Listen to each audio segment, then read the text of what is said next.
Hello, viewers, and welcome to Reminiscences.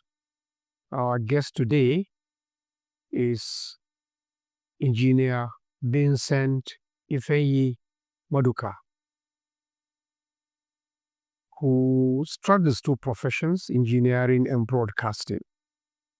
He was for many years in broadcasting, in possibly the first TV station in Nigeria, definitely, or possibly in Africa, which is the Western Nigerian television, where he rose to become the chief executive officer in 1973, from where he moved to NTA as the first director general from 1977, I believe, up to 1986.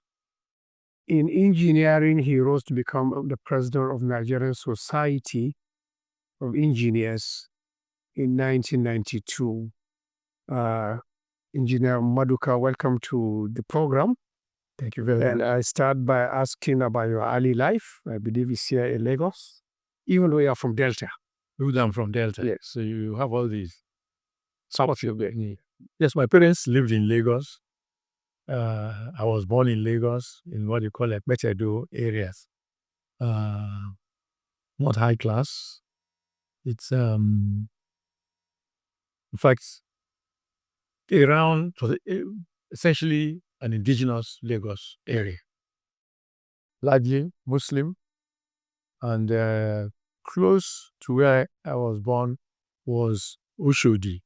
Played or lived more outside the house than inside the house. So, because the house was small, or rather rooms, and I was playing outside. I went to primary school, walking distance, government school, which in fact, I'm talking about, was set or established and located there. I've not seen officially, but the general belief was that it was largely for the benefit of Muslim children, because the only other schools were mission schools at that time. As a Catholic school, Anglican, Baptist, primary schools, Methodist, and the colonial government felt that somebody was losing out, and so the government built a school which was open to everybody easily. Why did you go to that particular school? It was very near my, two reasons. It was very near my home, one, and two, you passed entrance exams from there readily. So how did you manage to get scholarship to King's College from this government school? Yes. It was a very, I don't know if it was competitive, the school. But I mean, I was taken there when I was 5+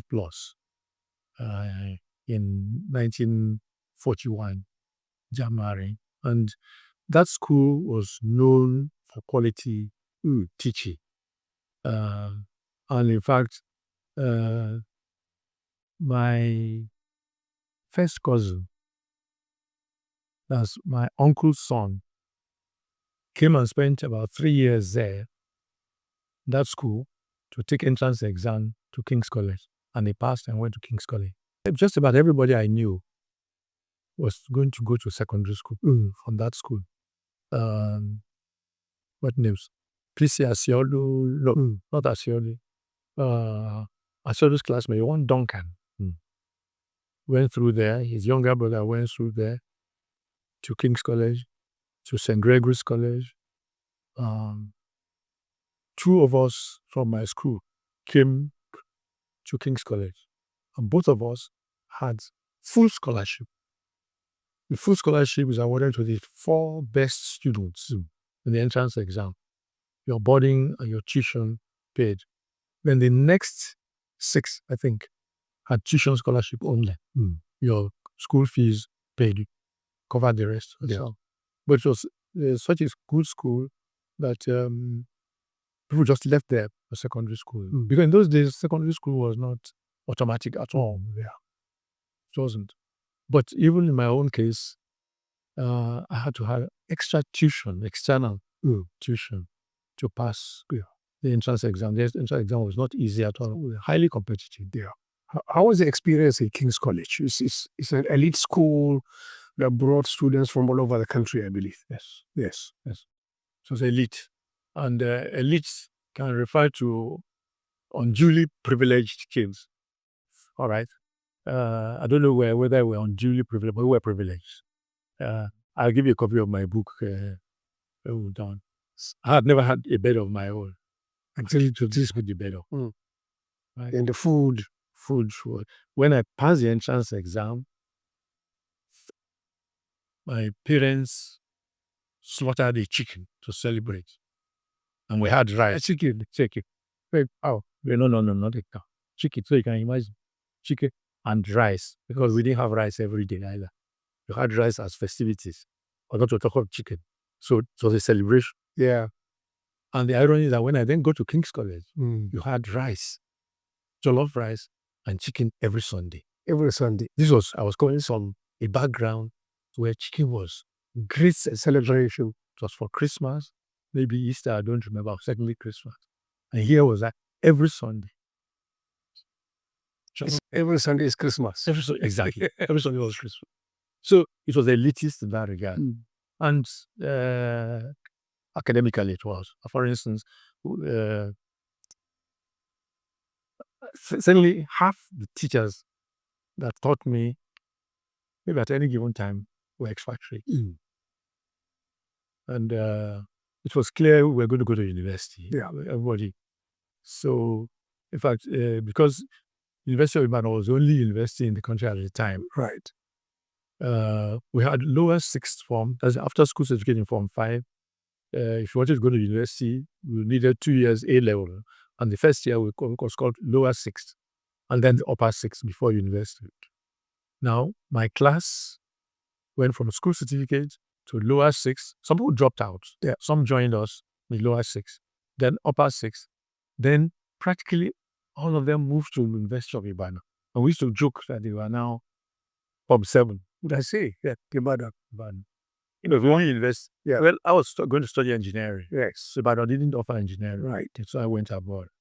So how did you, I know you got a Western Nigerian scholarship. Yes. In those days, nobody would look and say, oh, this guy is from No. Midwest. No. Midwest came after. I was a Western region, it's not citizen. Right.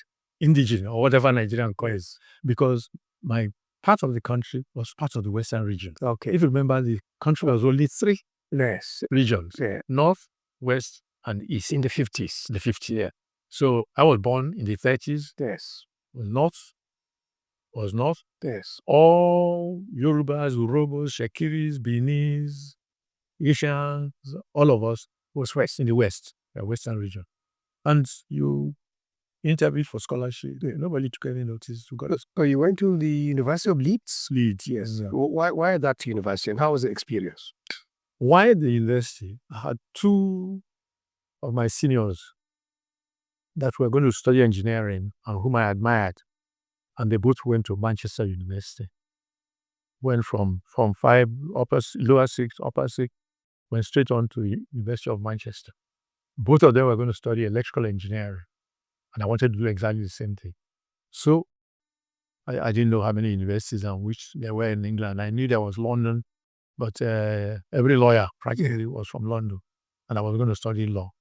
So I wanted to go after their footsteps. And then I applied to, not to Manchester, there's what you call which is like Nigeria too. I mean, Nigeria or rather like them. Right. There is a matriculation board. So this was a joint matriculation board like we have in Nigeria. Right. But that was called Northern England Joint Matriculation Board.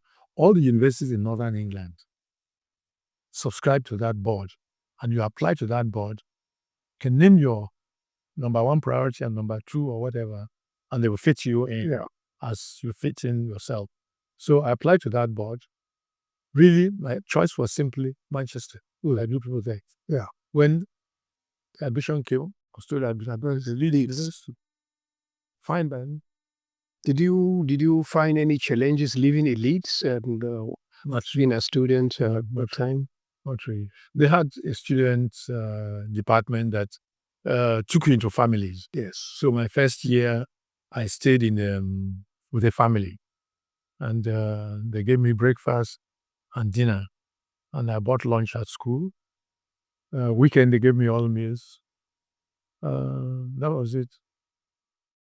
You didn't experience discrimination? Not really. No, not really. I mean, you yourself were self-conscious. Yes. Because, for one thing, Leeds was not a big cosmopolitan area. Right. So you stuck out like a sore thumb. Right. And you were self-conscious. Yes. You had a Saturday night hop, as they call it, where there was a band playing, and girls from the university and from neighboring schools came, and you just picked a girl, danced with them, and so on.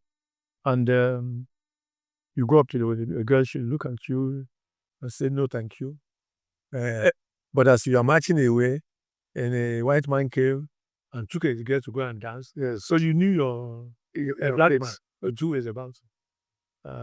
Sometimes we quarrel that he went to a girl, she said no, he went away. An Indian man went and picked her up, Yeah. and probably got her a no also. Yeah.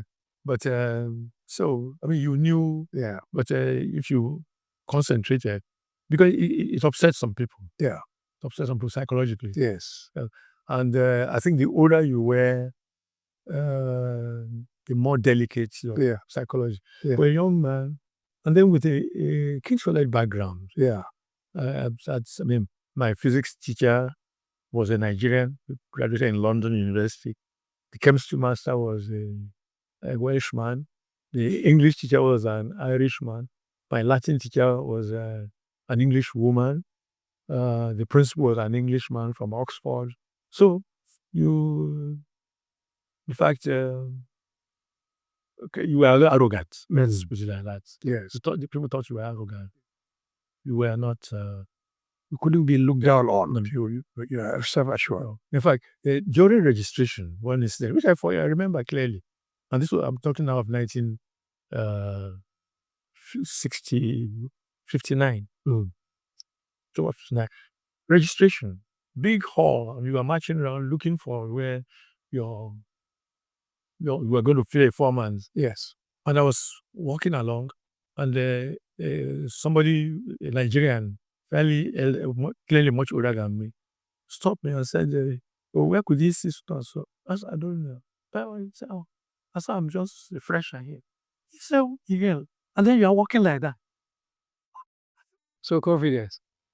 So when you graduated from the University of Leeds, were you tempted to work abroad instead of coming home to Nigeria? I noticed there's a bit of period you are staying on. No, you needed to do what was really a mandatory privilege to qualify fully as a professional engineer. Okay. So you needed to be in industry for 2 years. Some industries did proper arrangement. They took you from place to place. Some just throw you into the deep end and then look after yourself. But Marconi Company was a very renowned electronics company. Yes. Marconi. And I wanted to do it. I was Italian. It's Italian. It was an Italian man. And he discovered radio. Well, not discover, but he used radio to achieve results. Right. And the first radio communication between England and America was by Marconi. So he's credited with that achievement. A chap I met at Leeds, by your body day, Nigerian, fresh from Igbobi College. And there was, in fact, contemporary of Wale Soyinka. Because if you didn't do HSC and came out to UK to do engineering, you probably went through UI, where you did intermediate BSc before coming to England to do engineering. And he was like an elder brother to me. I mean, he made my life there quite easy. Yeah. And he then, when he graduated at least, he went to Marconi. Yeah. So there were two people I was looking up to. Yeah. This Victor Williams from King's and Bayo Bodele, whom I met at Leeds. So he spent 2 years also to do the privilege? 2 years to do the privilege. And then I was looking for a job in England. Marconi offer was not very good, but it was a quiet part of England. I rode a bicycle from my flat to the factory every day. Then I got a letter from the Western Region government saying that they observed that I finished my degree and my privilege, and I must come right back to serve my contract of 2 years. Because that was the base, that was the... So you're bonded. My bonded, yes, my bonds, yes. So I packed my things and came to WNTV Value. I've never lived in Lagos, outside Lagos. So, I mean, I was practically crying as I got to Ibadan. You want to be in Ibadan? Yeah. But that was a pioneer station. When did they start? Was it around the same? They started October 1959. Right. Just before independence. Right. So they were a year older than Nigerian independence. Right. And I came in 61. Right. I graduated in 59, spent 2 years apprenticeship. Right. And 61, joined the WNTV. Yeah. And as I was joining, the expatriates who set it up were just leaving. Right. So my guardian, practically, quotes, and my mentor there was Uyileya was his name. He was a Nigerian, much older than me. I mean, he was 10 years older than me. But he was graduating maybe 3-4 years before me and came to WNTV to work. The chief engineer was an Englishman. The deputy chief engineer was an Englishman. And Oyele was, I think he was about senior engineer when I was coming in. And then he went on to become chief engineer. And then the first professional chief executive, general manager. So I more or less went in his footsteps. Yeah. And I stepped down from being chief engineer, I became chief engineer. And he became general manager. When he ceased to be general manager, I became general manager. By this time, I was no longer a citizen of the Western region. You were Midwestern. This claim of WNTV, First Africa, how real is it? Historically true. But a part of it. But there's a snag. The French had set up a French television service in Algeria. Algeria was not just a colony of France. It's part of France. It was part of France. Well, technically, it's like a French station. Exactly. In 1977, when the NTA was created, you suddenly became the director general, that first director general. How did this come about? I wish I knew. They phoned you by door and say, look. No. First of all, all the GM, there were 10 stations that are different levels of functioning. Yes. That the federal government took over. Yes. To form the first NTA. And we were meeting under the aegis of the Federal Ministry of Information. And I don't know how it came about. I was appointed the, what is it called? Anyway. Is it the committee that brought together the NTA? Yes. Oh, now I forgot. It has a name. I was called whatever.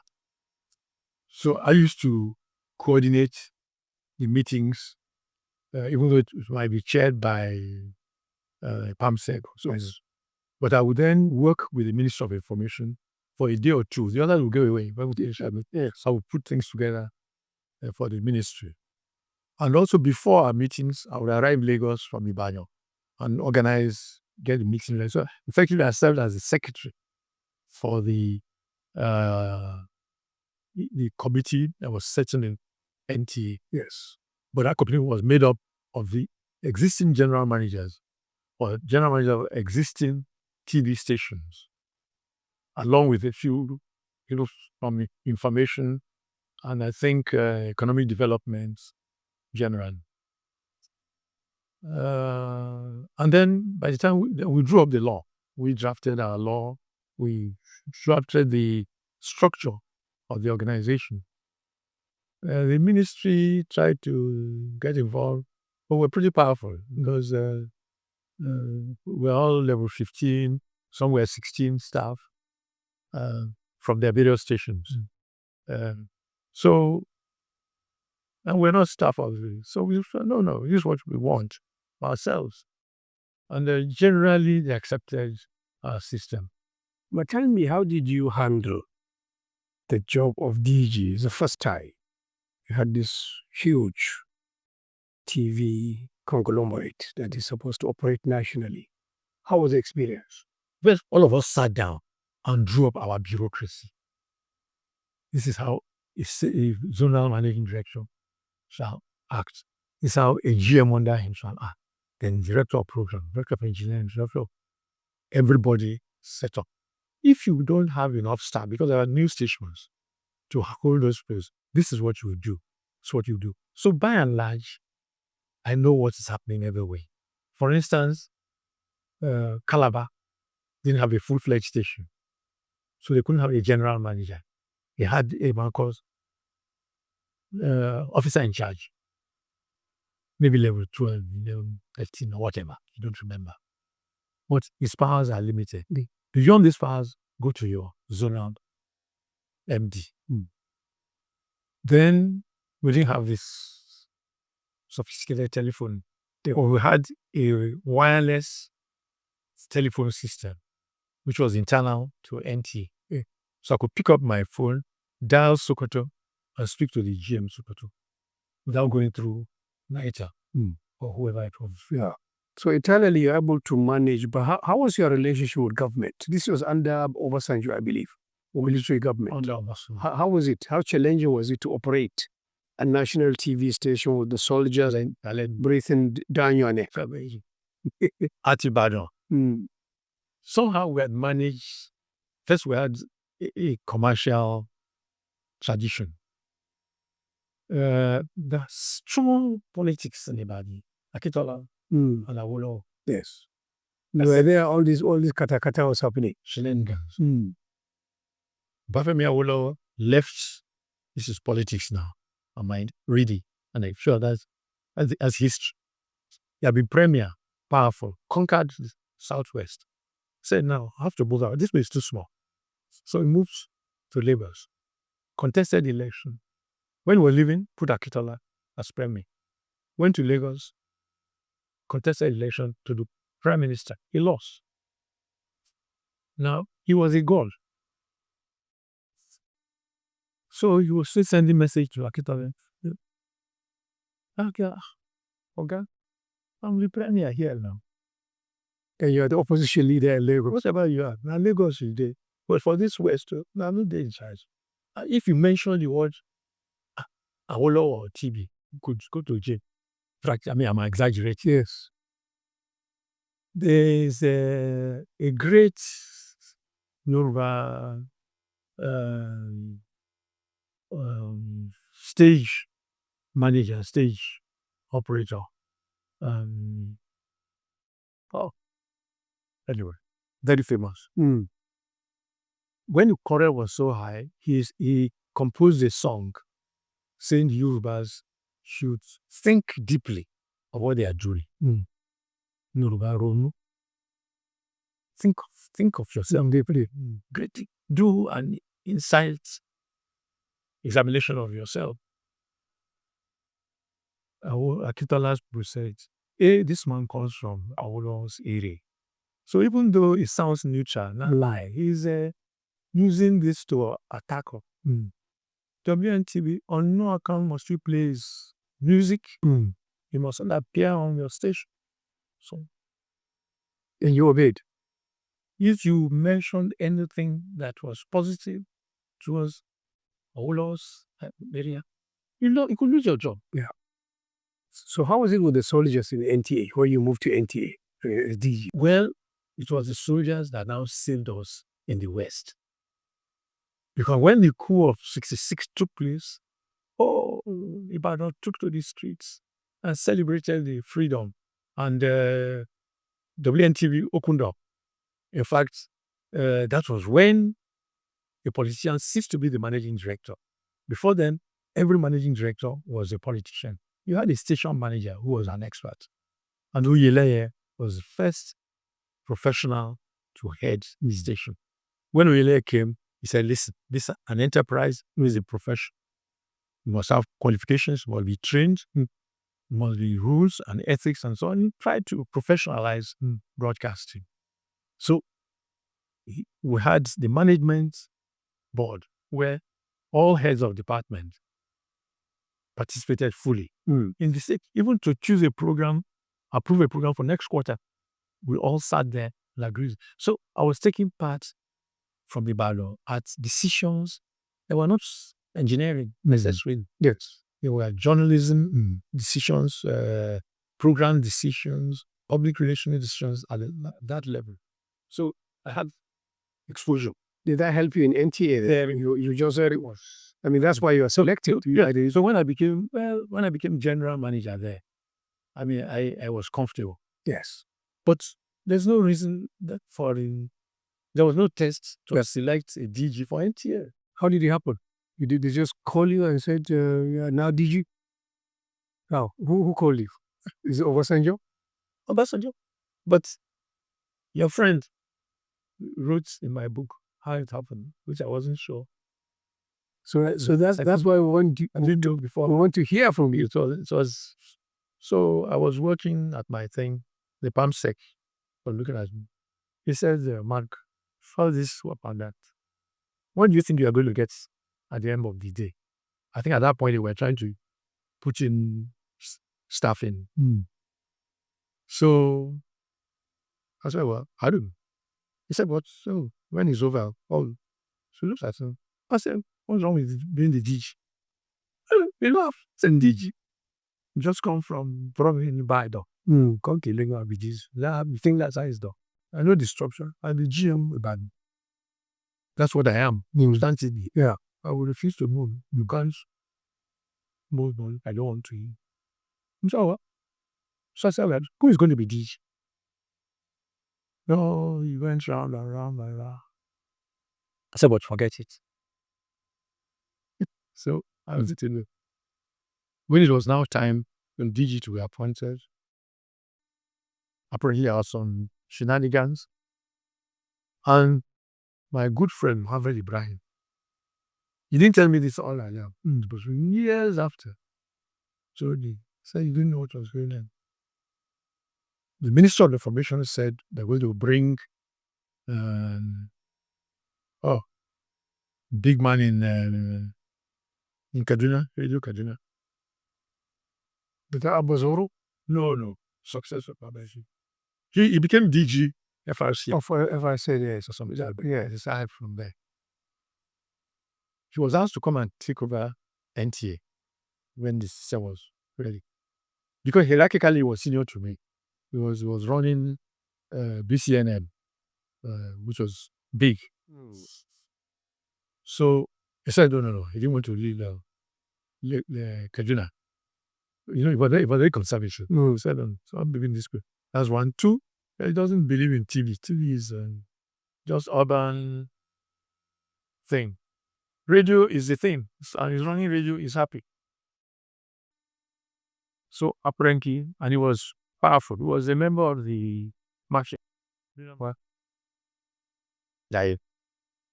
So, and then he was so powerful. When they told him, come and be DG, he said, no. Then he wrote and said, if you're looking for a DG, Maduka is your man. And he wrote straight to the chief of staff, who was his own friend.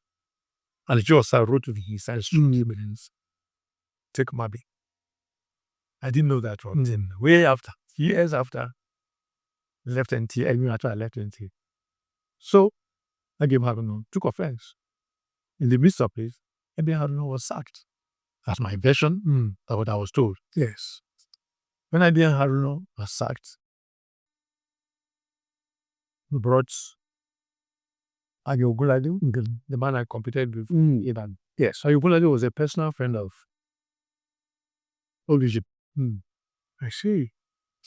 And if you're looking for somebody in information, in media, Agim was first class. You may recall the same Ayo Ogunlade, during this term of his as minister, he announced that the federal government had now placed a ban on the use of shortwave transmitters. That's right. By any state or regional station. And this was to tame the media, the mafia. Oh yes, I think primarily to keep the mafia on them. But nobody else was competing with Radio Nigeria except BCN and Kaduna. So the governor of Kaduna, Sani or somebody. No, that was Usman Jibril. Usman Jibril. Mm. Usman Jibril. Yeah. Went on air and said nobody can take their shortwave transmitter from them. Then Ayo Ogunlade fired back and said federal government decides who can use what in the, and federal government say you cannot use shortwave. Altercation of two top governments. Obasanjo was head of state. Two of them were sacked. Did you have problem with the soldiers in terms of how you handle NTA, the coverage and all that? I had with OBG. What was the nature? I had my background and my tradition came from WNTV. The newsroom in Lagos, I was not very impressed with it. They say things like, "Oh, our great country, a great united federation of Nigerian news journalists writing, the great Nigeria." I said, all this flamboyant language. Why must you, every time you talk of Nigeria, it must be great, united federation? So I could say Nigeria is Nigeria. We carry on. I share some of this total about Obasanjo. So Obasanjo is a friend of his in Ibadan. And that chap people brought from your Ibadan, sack him. No use. So they ran to, said what to me. I said, all right, what do you want me to do? But remarkably, he came within a few days or weeks of that, came to do the broadcast in NT. Before the broadcast ended, he said, come here, because I was in the studio. Yes. He said, did you come? I went. So I've ever come to see me. I said, why? I said, give me a job to do. I'm doing that, right? I didn't have to come and see you. He said, don't you have any problem? I remember this leg. He said, I have problem, but you can't solve my problems. Oh! He says, how would you? You're an interesting chap. I can't solve your problem. I said, all you can do for you is give me money. But you keep saying every day, warning everybody, keep it because you have no money to give. So he was amused. He said, So now he told his ADC, a bookie, come and see him. So I went to his office on the appointed day. I had a charge sheet. Charges again. Complaints. Say number one, you don't believe in the unity of Nigeria. I was looking at it. He said, talk now. I said, why would I believe? I believe in it. He said, you told your journalists not to be saying this united. I said, sir, Nigeria is not united yet. It's work in progress. Maybe by telling ourselves that we're united, we will feel united. But maybe by telling ourselves we're united, we will not do what we should do. We have to be united. So, my work in progress. And that's what I tell them beneath. That I was asking the news people not to show him on TV. So he challenged me, who the hell am I? Is it my station? And he's very blunt. He said, me tell you not to put me on TV. Who the hell are you? And I was looking at, he said, talk. I said, well, if they put you on TV so frequently, what they were doing, that people will say, look, when they finish showing them, please call me so that we can come and see serious things. I said, it's my own head of state they are demeaning. So I don't want them to, you will start going to toilets when the head of state is on TV. I'm talking to my own staff and saying this is what they should do. He said, that's what I told him. He said, I told him that I didn't like head of state. You should not be putting him on TV. I said, I would be crazy to do. He said, yes, thought I was crazy.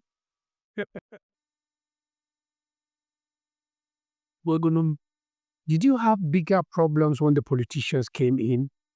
Immediately, the military went, the Shagari government, you seem to... 1973 was going to be election year. 83. 83 was going to be election, second term for Shagari. Yes. December 31, they fired. No question, no answers, no... What did you think was your fault? I was not...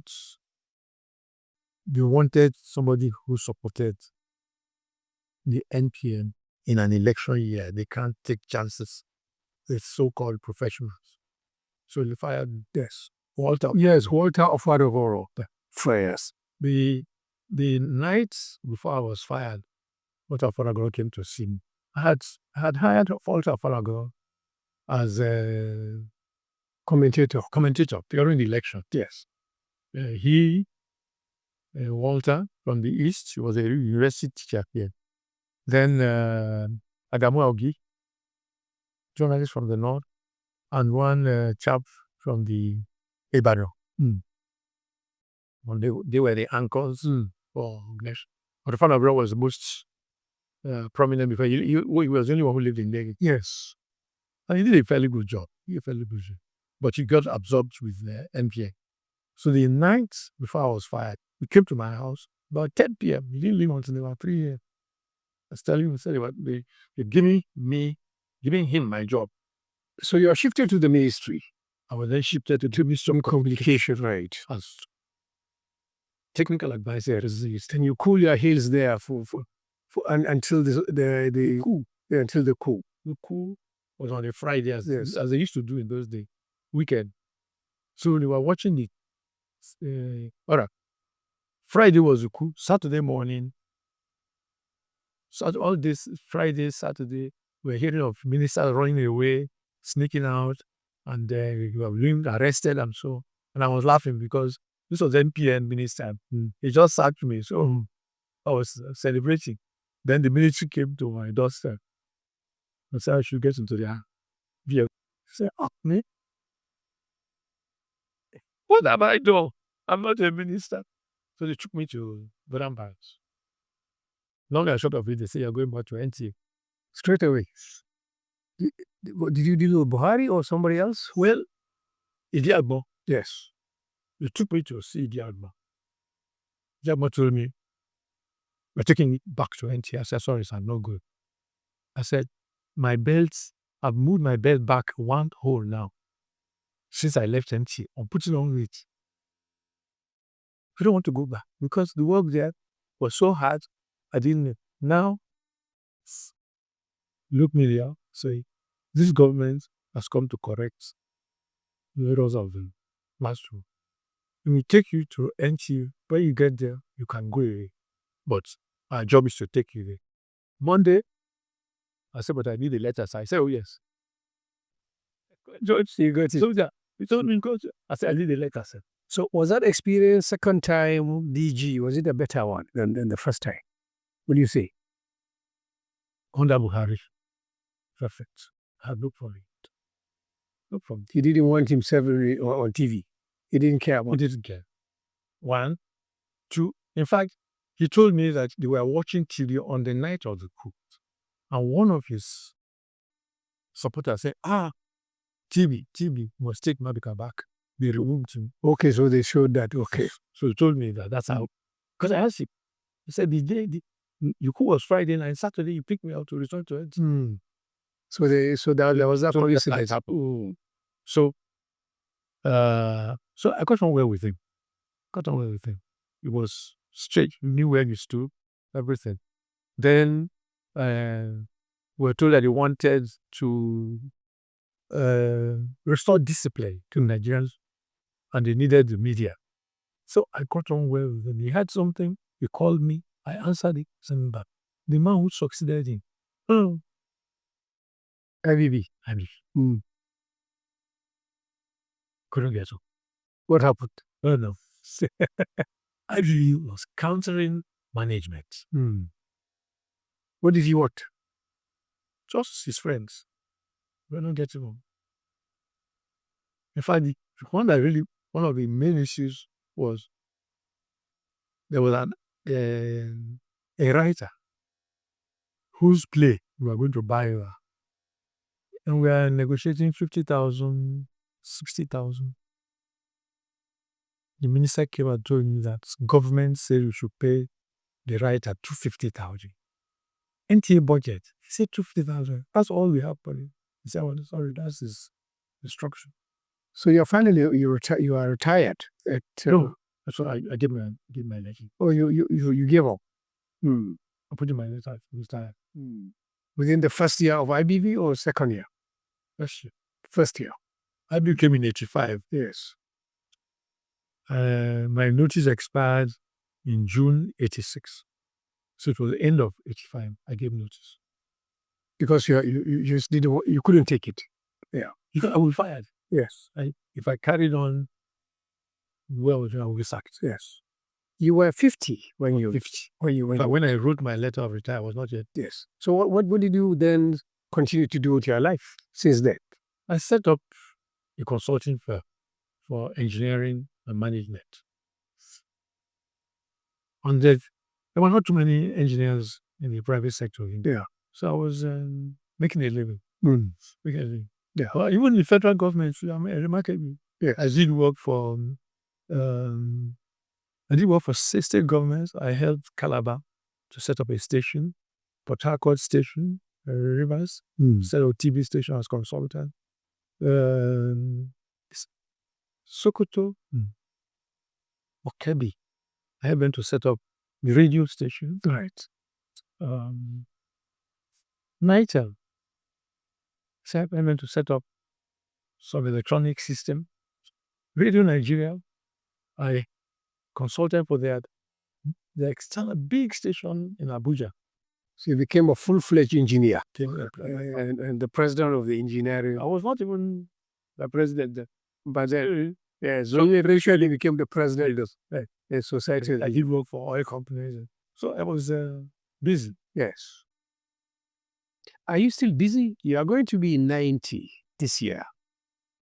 Are you still working, or have you really taken a step back? No, I'm not working. I read. Yes, I do some writing. I read. Well, I must say, I have not met too many 90-year-olds looking like you, working and really. I'm still grateful that I'm healthy. I'm still there.